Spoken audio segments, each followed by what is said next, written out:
What's going on, everyone? This is Eric Seekers with the SIU Career Development Center, and we're going to be talking about how to build a resume.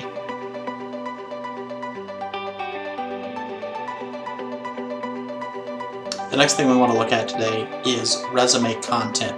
What do you need to put on your resume to take it over the top? So just getting started, the first thing that we want to do is list everything in your past that could be relevant. This includes your work experience, your class experience, any RSOs you're in, any volunteer work you do, any applicable skills you have.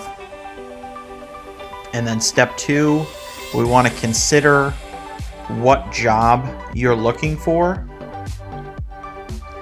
And then step 3, we're going to be talking about a little more in detail with a later video. This is really taking the job description of the job you want and making sure you're hitting those keywords or buzz phrases that are in the job description when you're applying for the job. So here are just the basic guidelines for your resume. You want to present your qualities in the most positive and honest manner. This is important because you don't want to lie on a resume and then get the job and have no idea what you're doing. Next thing we want to do is be consistent with your formatting. You want to make sure your margins are identical on all sides of the page. And then you want to make sure that you're using space between items and categories. Headings and titles may be bold, capitalized, italicized. You want to make sure that it doesn't make it harder to read when you're doing this step, but you also want to try to make sure they stand out. You want to use fonts that are not too large or not too small. If you go too small, then they're not going to be able to read your resume. If you go too large, you're not going to be able to get any valuable information on there. You want to use short, concise phrases. You don't want to use sentences. We've seen a lot of resumes where people will put their job and then write out a full paragraph about what they did at that job. You want to be brief in these resumes. You want to make sure that your resume is brief enough that they can get the information without being tedious. Resume length. You want it to be 1 to 2 pages. The reason that we have this is because you want it to be the most relevant information you have on the job that you're applying to. Obviously, if you have a lot of job experience, you're going to have a longer resume. If you don't have very much job experience, you're going to have a shorter resume. And here we have the heading. As you see, Sam S. Saluki. We just put the city that he's located in. This is for more privacy reasons. Then you have a phone number and an email address for them to reach you at.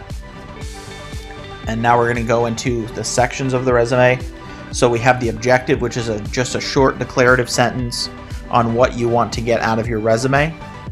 And then you have a career profile, which is a shortened version of your highlights of your career. And then we move into education. You want to make sure you mention the school, what your degree is in, any specializations you have, and if you have a high GPA, you want to make sure you put that on there as well. Relevant experience. And this is going to be specifically experience that you have that is relevant for that you're applying for.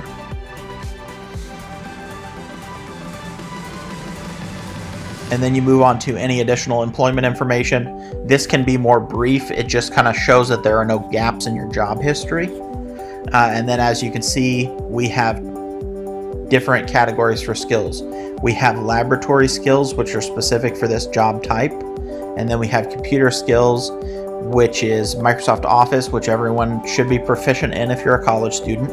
And then ChemDraw, which is a software specifically for laboratory jobs.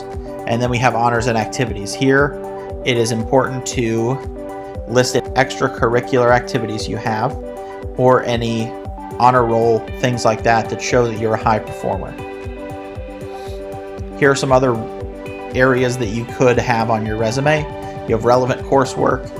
If you are going into architecture, you want to have things like computers and architecture, where you're studying software used specifically for architecture or whatever field you go into.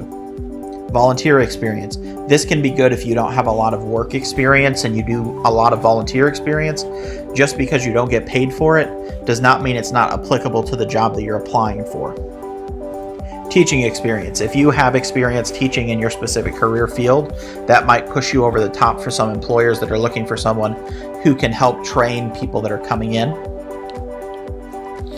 Technical skills. We talked about that a little bit in the resume. Laboratory skills, computer skills, things that you have that are going to allow you to do your job successfully. Any certifications or licenses. The reason that this is important is because certain fields require you have certain certifications. If you want to be an RN, you have to be a licensed RN in order to get that job. Any professional memberships. Most careers have a professional membership. And then if you have any professional development that's specific to the job you're looking into, this would be a good time to mention that as well.